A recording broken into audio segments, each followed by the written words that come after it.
Martin Fayoulou Madidi et le fils de M. Gérard Nabiaga Fayoulou et de Madame Marie Sakala Makouya, tous des nationalités congolaises.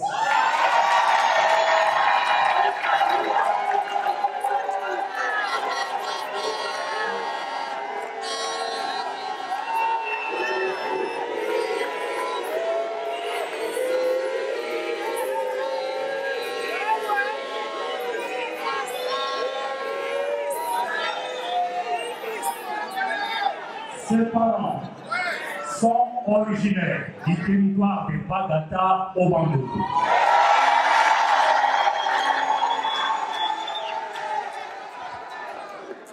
Liti est le village de son père et Kiwadi, village de sa mère. Son père... Come on, let's go.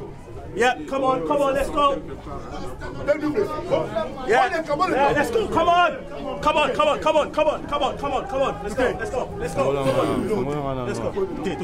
No.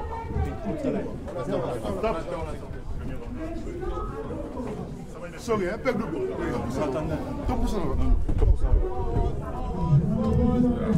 Ça va? On va directement. Forward, please. Let's go. Let's go, please. Let's go. Forward.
Say yeah.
Martin.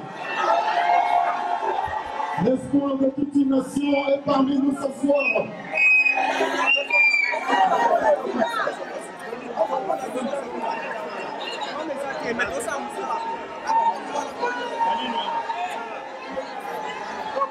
Allô? Je veux rappeler ici, près de moi, avant de céder, Oli maman la moino ya yembe la Martin. Oli maman la yen. Et l'autre il est sa présidente Azaliawa. J'appelle devant. Ginette si elle est là. Comme ça, Aïe Yamba président. Puis s'auto-tire là. Ginette, est-ce que tu peux la salle on acclame pendant qu'elle avance? On acclame très fort. Mouninga et Mina Ningala. Musique s'il vous plaît. On y va. Boni bana papa. Ah, me s'appelle Mingi dans mon épino. Ya, naza Zinette, naza congolaise de Ben, nalingi pino yoso, nalingi congolaise mokunda. Na pesi pino mote, na pesi pe mama Esther mote, na Congo. Na pesi pino yoso mote, na sitemi.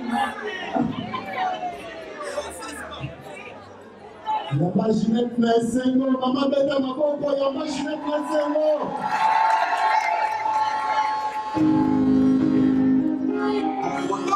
C'est Martin Fayoulou, candidat numéro 4, soldat libéral.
Pour respecter qui compte, pour benga qui ma famille na biso nyonso pour ba voter kaka moto. Bon, comme on a ezala ki nani? Ye oyo ba votaki. Na télévision, avant ba élection et salema, bandeko. To leka ki na télévision to loba ki boyi. Fayoulou a koleka na 62%. Tolobaki ou tolobaki pe? Bilili ezali to sala ki ba calcul ya classe yo sote to yeko tolobaki a koleka na 62% minimum. Ya mone salemaki. Po bino ondimaki kubenga ba koko na bino bandeko banoko balankasi ba voter mokonzi ya mboka po ezalaki volonté ya peuple. To sala ki bongo bandeko poto bima na pasi. Na passion bakangi biso oyo bino ngai biso nyonso totindaka mbongo mikolo nyonso alors que ceux qui tobongisi mbongo bato bakoki kobana kotindela biso mpe mbongo bapoto mais tokoki kosala ngo te mpo bato baboyi tokende liboso yango wana nakoloba eloko moko nakoloba eloko moko boye nous aurons peur, nous aurons tort d'avoir peur, car cette peur peut nous causer du tort. Ce qui te banni na oyo to lingi tosala ekosala biso mabe na oyo nyonso président akopesa biso lokola directive boyeba ezali oyo tokolama. Monsieur le Président, nazolo continue na lingala po biso nyonso eza monoko biso nyonso zoyoka toyambi yo na esengo makasi toyambi mpe ndeko na biso Adolphe Muzitu oyo aza koakompagne yo na kombo ya bandeko nyonso oyo batikali. Muzitu mobetela Muzitu maboko, mobetela Jean-Pierre Bemba maboko, mobetela Moïse Atuli maboko, Nyamwisi maboko, professeur Mama Yamote. Merci, merci. Yango na lobi ba ennemi balingi ba profiter lisusu baloba bazali divisé te. Bakozala pe divisé te. De toutes les façons, la muka eza motuti. La muka ekomi molimo. Balongolaka molimo te. Tokonganye tina suka. Nalingi kongumela te. Nalingi kozongisa maloba nalobaka na président ke musala otindaki biso tosala na communauté. Biso nyonso bandeko nyonso mutu na mutu atiaki mosapi na ye po totonga oyo totonga victoire wana tosalaki ya biso bato ya nko basali oyo basali tozongisi kaka yo kopesa biso directive oyo yo koloba oyo namuka koloba yango nde tokosala yango lokola basoda po yo oza commandant du peuple. Merci. Merci Cordon, merci. Na lombango nazali kobenga ba maman Lamuka bazali na message pour na président Martin Fayulu. Et nous vous encourageons. Nous encourageons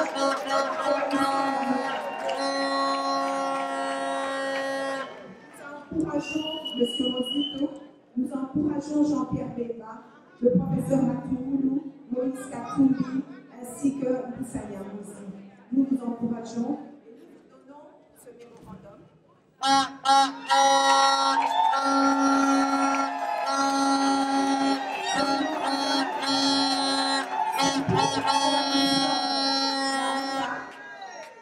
C'est pour vous, mais c'est pour la coalition d'avocats.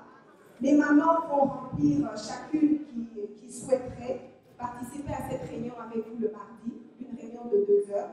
Elles vont remplir, elles vont donner des questions. Nous allons vous les adresser dimanche afin que vous vous prépariez à répondre. Ces questions sont un peu synthétisées dans votre mémo. Nous vous félicitons encore et nous vous faisons confiance. Merci.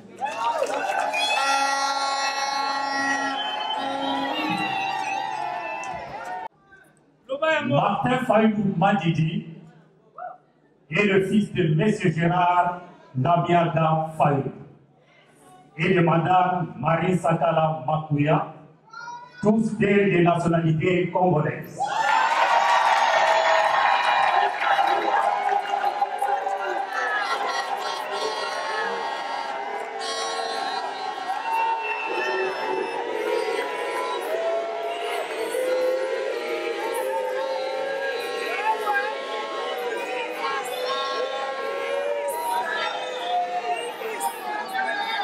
Ses parents sont originaires du territoire de Bagata au Bandou.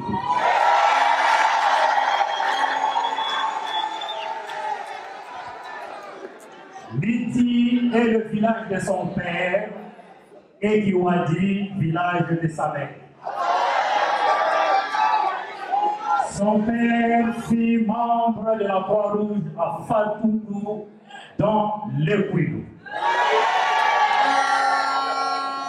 Martin Fayulu est né à Kinshasa le 21 novembre 1956.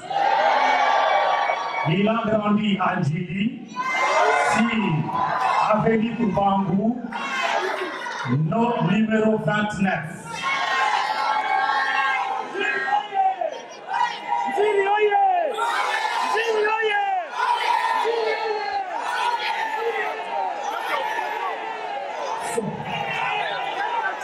Ses parents ont passé quelques années à Kisini, Ngambali, numéro 72, dans la commune de Kimbanseke, avant de regagner la commune de Djili.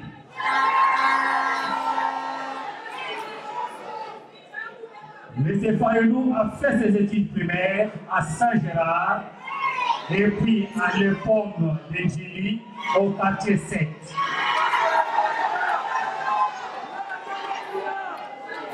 Il a fait ses études secondaires à l'Institut social de Guiriguiri à Kinshasa où il décrocha son diplôme d'État avant de s'envoler pour l'Europe pour embrasser ses études universitaires.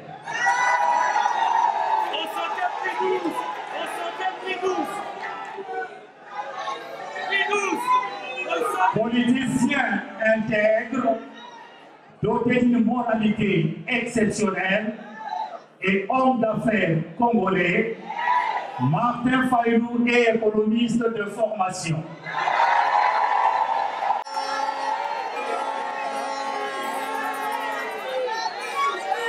Il est porteur d'une maîtrise en économie générale de l'Université de Paris 12.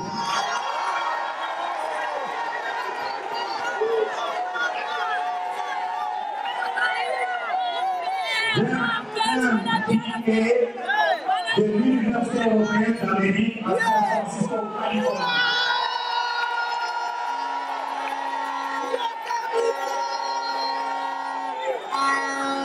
Il a aussi fréquenté l'Institut supérieur de gestion de Paris. En 1984, le groupe pétrolier mobile à Kinshasa et termine sa carrière en 2003 au poste de directeur général d'Exxon Mobil Éthiopie. Après avoir assumé diverses responsabilités aux ISA, à Paris, en Côte d'Ivoire, au Kenya, au Nigeria et au Mali. Martin Fayoulou a un parcours politique riche. En 1990, il fut président du Forum pour la démocratie et le développement, FDD, qui fut membre de l'Union sacrée de l'opposition. En 1991, il participe à la conférence souveraine au sein de laquelle il était élu vice-président de la Commission économique, industrie, petite et moyenne entreprise. En 1993, il fut élu membre du Conseil de la République, Parlement de transition. Aux élections de 2006, il fut élu à la fois député provincial de la ville de Kinshasa et député national. Il opéra de siéger à l'Assemblée provinciale de Kinshasa, laissant ainsi son mandat de député national à son suppléant. En mars 2009, il créa le parti Engagement pour la citoyenneté et le développement, et signé ensuite parti de l'opposition dont il est le président national. Aux élections de 2011, en sa qualité d'opposant, il avait créé la dynamique Tshisekedi président dont il fut le coordonnateur. Il avait sillonné le monde pour défendre, avant les élections, la candidature du Dr Etienne Tshisekedi et après les élections, pour déclarer la victoire du peuple de la démocratie congolaise, nous disons paix à son âme. Depuis 2012, suite au ordre électoral organisé par M. Joseph Kabila, le visionnaire Martin Fayoulou lancera une série d'actions décisives contre le régime en place, parmi lesquelles nous pouvons citer pas de troisième mandat pour Kabila, Kabila dégage, ne touche pas l'article 220, pas de président Fabi, sauvons le Congo, transition sans Kabila et tant d'autres. Le 11 novembre 2018, à cause de sa crédibilité incontestable sur le plan national et international, Martin Fayoulou fut élu par ses pairs de l'opposition congolaise à Genève, candidat commun pour les représenter aux élections présidentielles du 30 décembre 2018, qu'il a remporté avec une majorité écrasante. M. Martin Fayou est demeure l'unique président légitime élu par le peuple.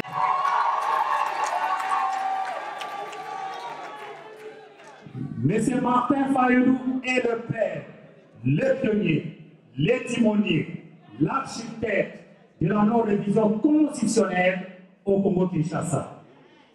Il est le premier politicien qui avait lancé l'éveil de conscience au peuple congolais et à tous les politiciens de l'opposition pour barrer la route à M. Joseph Kabila. M. Martin Fayou a introduit au Congo-Kinshasa le style d'un leadership moderne, toujours actif, en action, sur le terrain et proche du peuple. Il a participé lui-même à toutes les activités et marches de l'opposition avec bravoure, courage et détermination. C'est lui a valu les qualificatifs du soldat du peuple et que la population du Congo central vient de surnommer les commandants du peuple. Martin Fayou est marié à Madame Esther Fayou, le père de 3 enfants. Je dis et je vous remercie.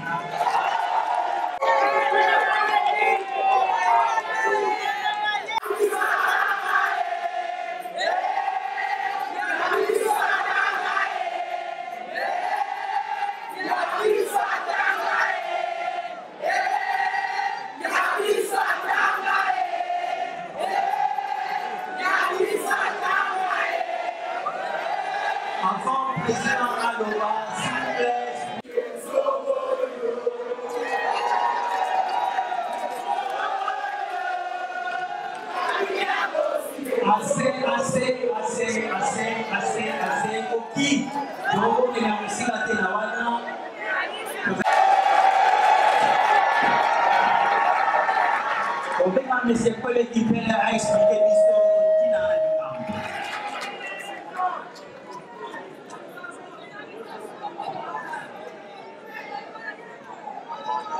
Bamama batata bande kombote na biso. Nalobi mbote na biso mbala mibale. Amakisi mbote na biso mbala misato. Merci, merci. Ah, merci. Baloba en français, l'homme dispose, l'homme propose, Dieu dispose, la femme s'interpose. Donc, makambo ba mama balobi awa ekonya na motema. Baloba tambola na mokili omona makambo. Mais tambola na makolo onyata mayansi. Awa na yuke mayansi ezate. Mais makambo eyani. Makambo nini? Ezali likambo ya mobilisation oyo kana zomona. Nalingi na pesa merci na bato nyonso na kombo ya président élu na ndenge basali mobilisation moko extraordinaire. Makambo biso tozomona po totambole na mokili. Makambo ya accueil triomphal ici Biso, président élu Azali Koleka. Ezali likambo. Mais bitumba oyo ndenge modérateur de Kolobawa et bandit, mais aussi la sécurité. Tolobi Boye, le dernier mot ne restera pas à la fraude électorale. La vérité des urnes, il faut et longue. Mais Ezali bitumba ya Molaï, Ezali bitumba ya Mutuya. Ezali bitumba, il faut aux alananina un peu.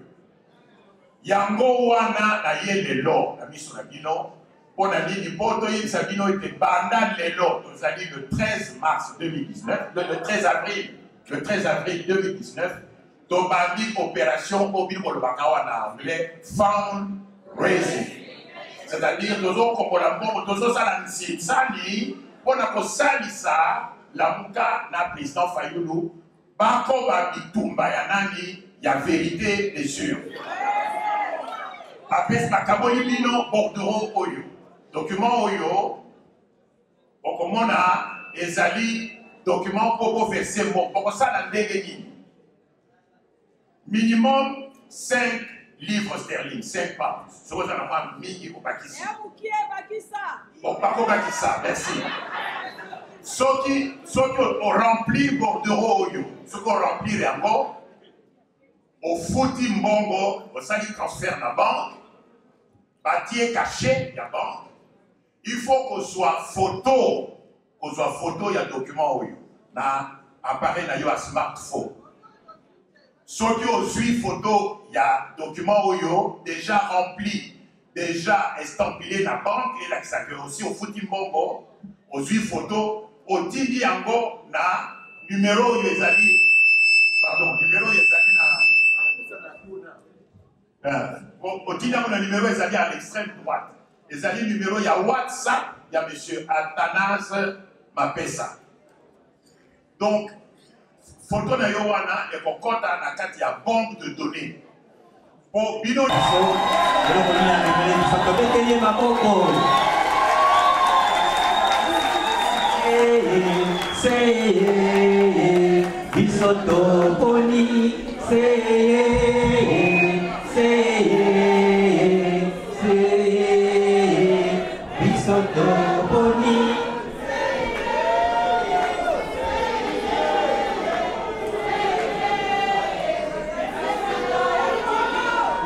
Merci.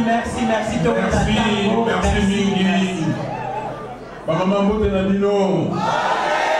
Maman Mbote.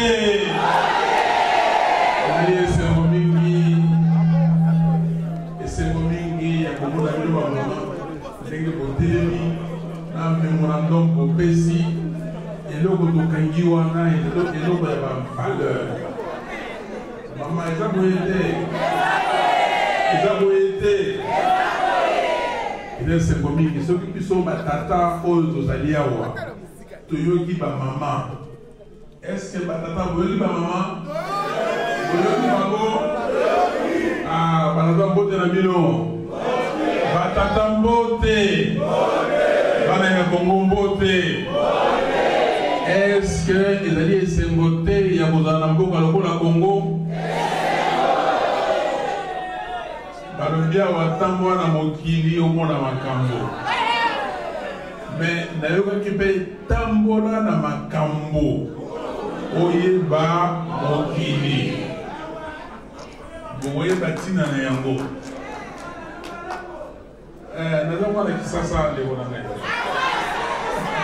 meme biographie botangi soki botangi biographie nyonso bokomona na vanda presque na bacommune soki komo merci mingi na ndenge boye ebele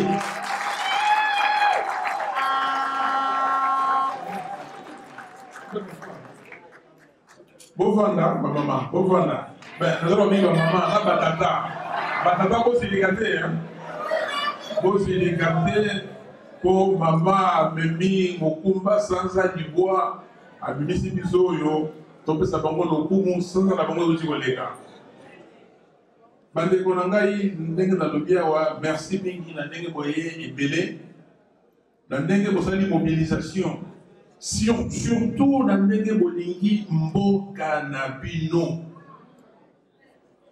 Congo ezali mboka na bino boza komona pasi awa na malili na tongo kokende mosala kozwa mbongo kolekole yango awa bino na bana te bokotinda mpe na Kinshasa bamosusu bokotinda kaka famille na bino te me bokotinda mpe bandeko bakamarade baninga oyo boyebaki mpo bazali na pasi ezali acte monene ya patriotisme bosali mingi botamboli surtout bino awa na UK ndenge bobengaka makambo ebandaki yawe eza boye te résistance ebandaki wapi bakombatant babandaki wapi awa ezalaki kopesi mbwa asali nini nayaki awa bambula elekaki na bino tosali baconférence bosali bamarche bosali makambo ebele bopesi ton bopesi élan mpona diaspora mobimba bopesi mpe biso tozalaki kuna na kati ya mboka courage parce que bino bozali awa bapays démocratique boyebi ndenge makambo wana esalamaka bandeko tokundi etumba etumba monene etumba wana ezalaki etumba bato oyo bakotelaki biso na afdel tokundi etumba bambula na bambula presque 20 ans o bato wana bakende papa Etienne Tshisekedi asali makasi alobi tokundi etumba wana bandeko nyonso tokundi Jean-Pierre Bemba na 2006 abundi etumba a gagné l'élection. Est-ce que Bemba a gagné qui doit gagner 2006. Est-ce que en 2011 Etienne Tshisekedi a gagné qui doit gagner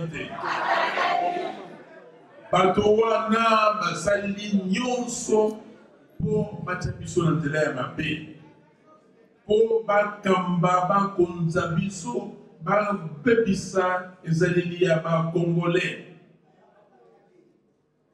mais tolobi ke ndenge papa oyo balobaka olingi omeka molai na ngambo okozwa yango estce bakozwa milai ya bana ya Congo estce bakozwa milai na muka tolamusi bandeko tolobi ke bato wana totia bango pembeni etumba ebandi kobandaki awa partout na Paris na Bruxelles partout Washington na Afrique du Sud etumba sikoyo tokomi epai ya kolonga etumba boyebi yango peuple congolais alobi bandeko bosala nini botrahir biso te botrahir biso te botrahir biso te biso toyoki yango message wana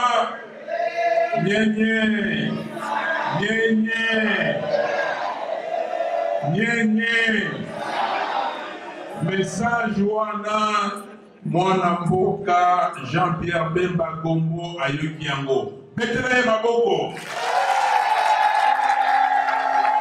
message wana mwana mboka Moïse Katumbi ayoki yango betela ye maboko message wana mwana ya mboka professeur Freddy Matungulu ayoki yango betela ye maboko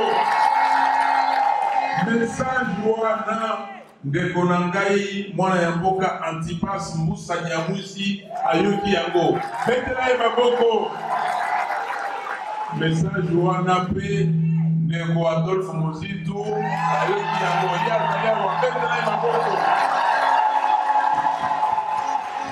mais lokola pe tozali lokola kankokolo awa kaka mibali na mibali est-ce que ezalaka boye message wana mwana mboka mama na biso ya tango mama Bazaliba ayoki yango betela ye maboko mama bosepeli alebe mapatata bino sikoyo betela Bazaliba maboko mama ya lokumu mama ya talo mama ya molende mama ya Tina aka korepresente bino bamama bobanga te message avant les 11h nasokola bomba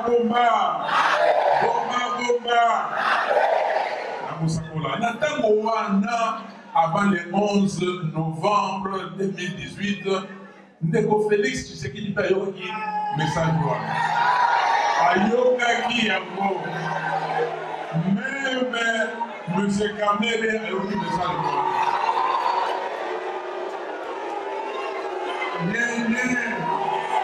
nyenye yango wana le 11 novembre 2018 na Genève, Boyoka. Boyoka, le 11 novembre na Genève, bana ya Congo.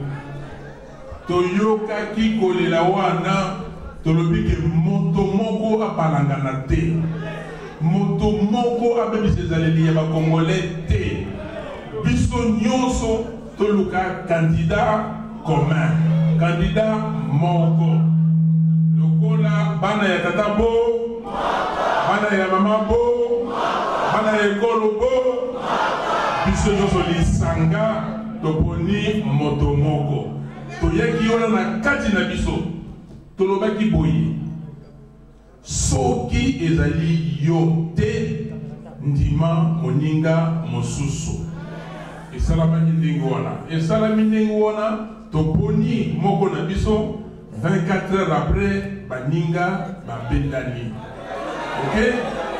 Babendani pona nini? Non, toyoka, c'est sérieux. Awa, ezali discussion te, ya discussion ya polémique, ya buzoba. Awa, ezali likambo ya ekolo. Ya ekolo na biso ekolo Congo. Moto moko te akouta epai mosusu aya kobongisa mboka wana. Mboka Congo biso moko bato tokobongisa yango. Bandeko na ngai. Yango wana za koloba na bapaya. Bapaya nyonso. Bazala ba africain, bazala mindele, bazala banani. Bosala nyonso yo bolingi eloko ya Congo ezali ya bana ya Congo. Bana ya Congo moto bakokata makambo na bango. Est-ce que toyokani? Boza koleka malamu. En Afrique du Sud, bakozwa ba élection mikolo ezakoya. OK? Moto moko te akokende kuna ayebisa bango sala boye zonga boye kende boye. Oya Congo batikela yango pe bana ya Congo. Yango wana responsabilité na bino bandeko na ngai ko négliger yango te. Moto mosusu te akoya aloba boye bino awa. Bandeko basali o balaka buzo ba esala ngando. Bokoye ba pourquoi ça buzo ba esala ngando. Basali buzo ba esala ngando Kabila bengi bango akosi bango bakeyi pona ba sauver ye. Boyo kanga balamo tolobaki boye. Moto moko te akopesa Kabila babeki. Kabila asili. OK? Mais Kabila asili alingi kotingama. Mena kotingama ona biso bana ya Congo to sala makasi toyebi ke aya kokosa biso, aya kokosa batu soki akose bino bopesa ye babeki wana te po atelema. Malheureusement, na kati na biso bo balingaki pouvoir pour le pouvoir, pouvoir pour l'argent, bakei kopesa Kabila babeki. Boyo kangai malamu pardon. Parce que boza komona lokola liseki, mais notre pays est en danger. En grand danger. Tovandaki nye ngai na bota mene kisala mbatu mingi badala o te bani banda bomwana. Toyi bani banda bomwana na yebi so mona bi. Pa itokoli, pa itoke classe ko yebani.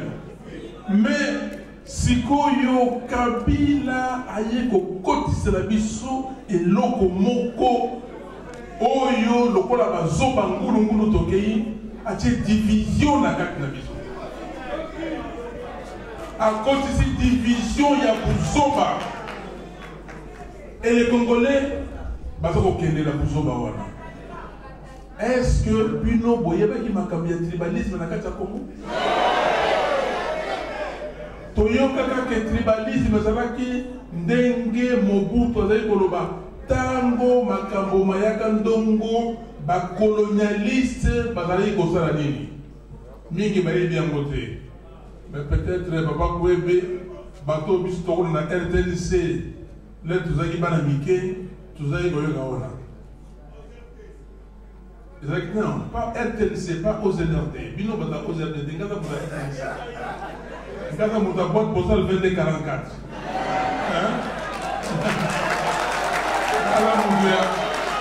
Ngata moutou, il y a ma tête à quand il dit visiter Kinshasa, véritable paradis terrestre. Nazamuta Madila Banabetu.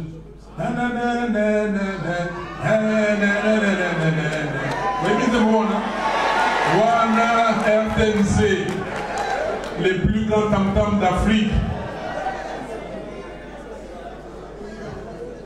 Mais Boyo Kangayi, Boyo Kanga histoire ya Congo. Batowana Kabila, Ndenge Salamaki na bane 90, Bakeo Lititi Mboka, pour nous exterminer bana ya Congo. Balingi va reproduire yango na kis na Congo.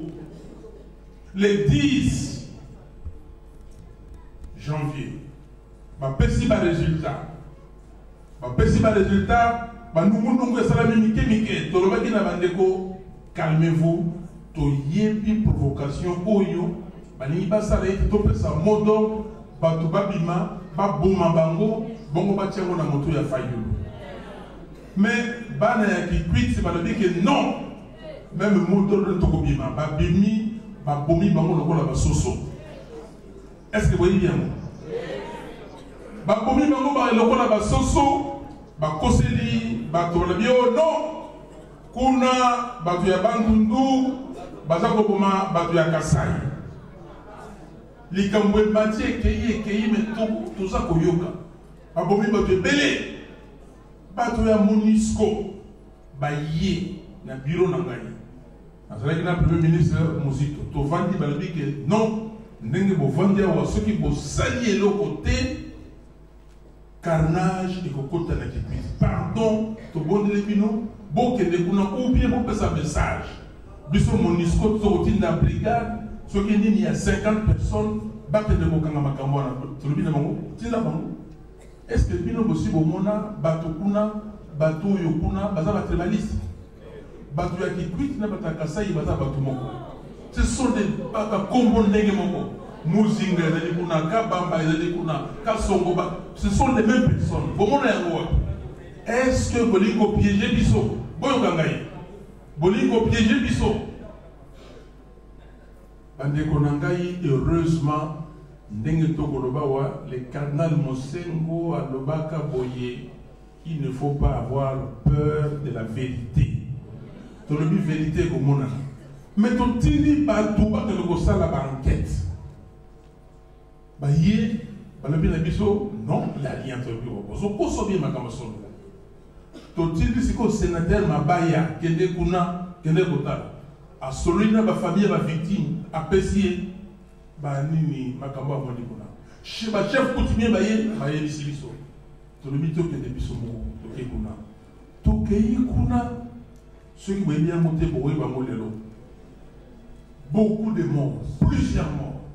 Kassaïens combien? Combien? Aucun frère, aucune sœur du Kasaï n'a été tué. Personne. Mais qu'est-ce qui se passe? N'a pas dit MONUSCO.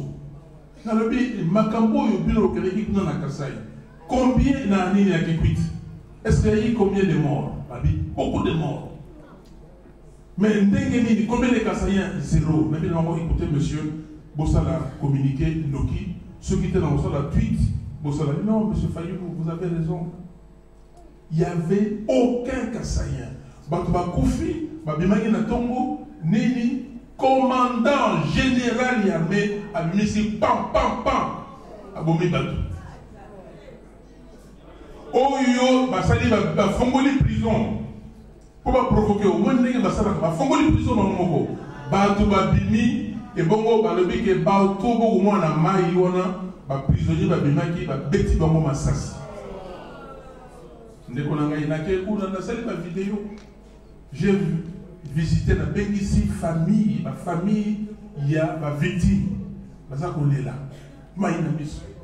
Tous du coin là. Relater dengue, général Nasalaki et tout ça. Tous les Makambo, tous les personnes qui ont droit de l'homme, parce que Kolanda Makambo, na Kolanda Likambo, na Tina Souka.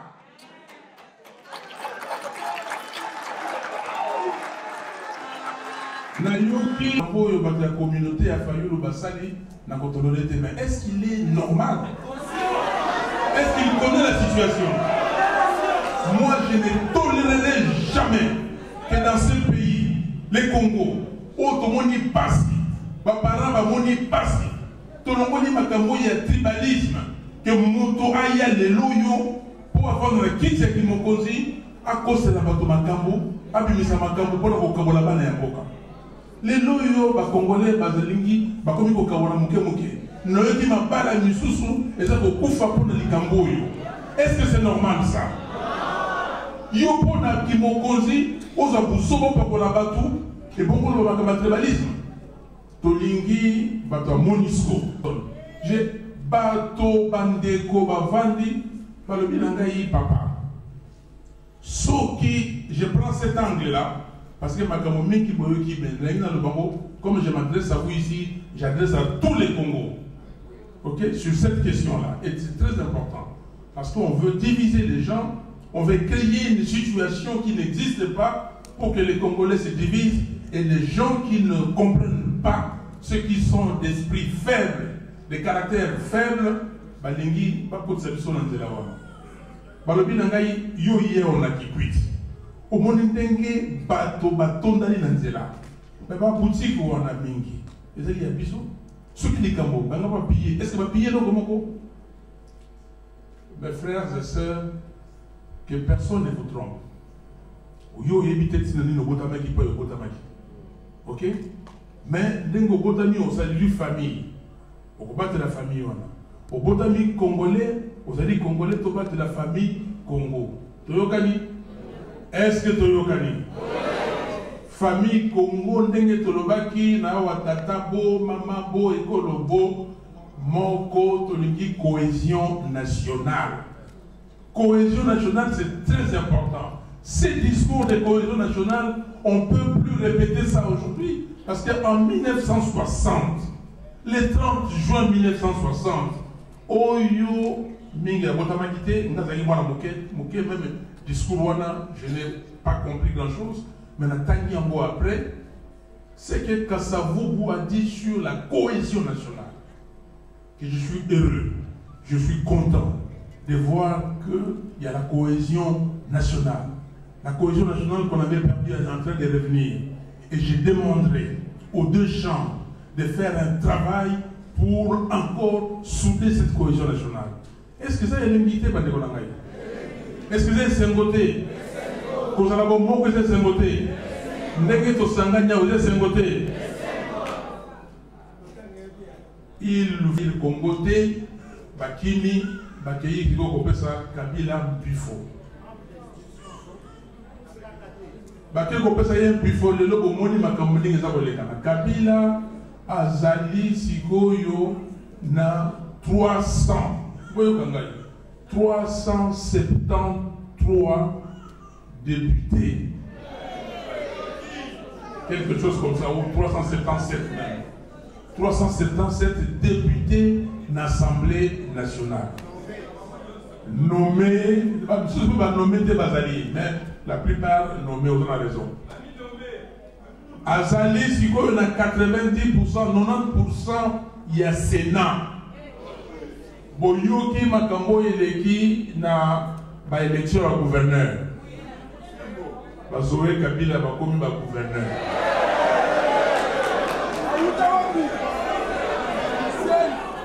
Katanga Mobiwa bazui yango. Alors maintenant batu oyo balobaki ke o non le col opposant ensuite si quelqu'un opposant on a joie fayulu eleye pour sa Kabila pembeni. Naebisi bango boye. Oh non, on a tendu la main. Yanini? Ah, bolanda qui vient en Lumbi, hein? Boyoka qui est, hein? Alors, ma guinini? Azoka ngote, hein? Le boka salité, maïmbara ngote. Bandeko nangai, Sikoyo, bato bakanisa qui que. Naïe beaucoup Félix, c'est là, parce que sikoyo ayebi eloko ya kosala te bayebi eloko ya kosala heureusement biso tozali bato oyo totingama ndenge babama balobaki awa na bavaleur valeur intégrité ezali valeur lomeya mbongo tokolanda yango te parce que tokotika yango mama ozalaki na makanisi na ngai la logique aplaka wabaki tokoleka nzela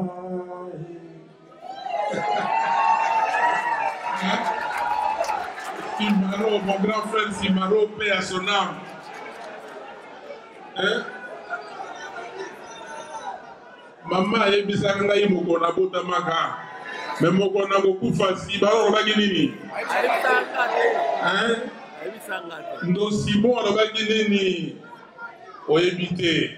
Tozali banzela. Mais yo sala oya yo po bayeba poète Lutumba akufi matikeli biso biloko wana eza boye te. Atikeli biso banzembo, atikeli biso bapoème, atikeli biso bapensée, baréflexion ebele. Mandela akufi atiki makambo. Mais yo okufa okotika nini? Bandeko na ngai likambo ya démocratie. Eza likambo osaka nango te. Ndeko koleki mpe ya lobi yango. Vérité des urnes. Mpo na nini tozali kolanda eloko wana? Nasepelaki mingi na cardinal Mosengo na Bruxelles batuni babi mais son éminence. Jusqu'où vous allez, jusqu'où vous irez avec les combats, ces combats, la vérité des gens. Il répond calmement. J'irai à Youlou ira. Alors, si maintenant, vous irez avec les combats de la démocratie, de la vérité des gens, alors moi je vais vous dire, ça c'est bien cette symbiose là. Moi je vais vous dire, pas comme mon Seigneur dit, j'irai jusqu'où le peuple ira. Combat wana katekonangai moto akokakola yango azali moto akokakola yango ezali kaka peuple bino. Songo binanga ifayulu tokanga bisaka totia yango pembeni totala makambo mosusu bolobi yango eza ndenge wana tofika tosala nini tokokontinue olukaka makambo olukaka makambo batambola na makambo na mokili oyo bato oyo ndenge toyei bana mike bamama nayebi te sikoyo bangai ya sikoyo aso ngai komonaka te koma baengrais chimique beleli ntango bazalaki mwana moke parce que na ntango na biso bangenge bakona na lobako eza boye te oke kokuki wana kotie soko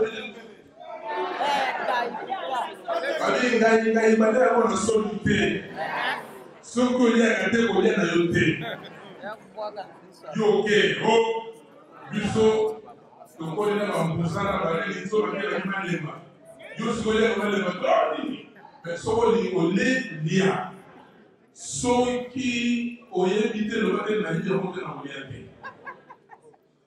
awa tokomi na likambo ya bandeko bakendeki komeka bandeko bake komeka kabila ye azongi bango bake komeka sikoyo ekomi kuna edebeli bango bandeko tokoki kotika likambo oyo boye te akosukisa awa parce napesi bino angle mosusu mais nalingi bino bokotuna baquestion biso tokorépondre awa angle na nga nalingaki nazola bino ya ndenge bandeko babebisi mboka bake koteka mboka pa ya kabila kabila oyo asilaki lelo yakomi kotondwa akomi sikoyo bakomi komela bachampagne balobi ke bakanisa kinini mais moto moko ya biso bazwi ya kobi donc bazali koenvier bato ezalaki combat baza komene mpona koenvier bato non, le combat doit être sincère. Le combat doit être sincère. Il y a faut faire attention. On a vu, faut luka ba étape. Soko brilla ba étape. Nga nazaliawa yo ko lakisanga nini parce que na koli, na sali, na vandi, na sali soko le bio OK na dancing, na côté la dancing. OK? Soko le bike oh non, soko betaka bale na foyer, na betaka bale moy. Soko le bio kusa na salaki. OK? Donc il n'y a pas d'étape à brûler. Alors ce qui est comme ça la politique pour nous venger Batou, pour nous venger ceux qui pauvreté, ceux qui bozanga, ceux qui disent c'est pas ça la politique. La politique, ezali eloko yo et la vision. Quelle est ta vision? Qu'est-ce que vous voulez faire du Congo? Fayoulou veut que le Congo demain soit un pays digne et prospère. Digne, c'est-à-dire la dignité, Oyo Batou, Bazakoto Sabango. Ceux qui sont anglais, qui quittent dans n'importe quel aéroport, à la type passeport anglais, vous respectez. Ça vous été. Mais ceux qui sont congolais au pays, comment on a la papier. Quand on a eu ça dans mon bilan, une action mobile, j'ai expérimenté ça. Ah, on a posé le passeport nangaï. Ok, tant on a nini, agent d'immigration n'a plus passeport. À l'époque, Zahir ou même Nini, on a plus. On a le passeport, on a tout le monde. Ici, Awa, on a joué carte, il y a Exxon Mobile, on a joué la PC. Tant on peut ça, donc, passeport nangaï et comment société de Salaka. Pays nangaï, c'est ignoré. C'est une des raisons où on a dit qu'il faut que nous avons la politique pour tout le monde.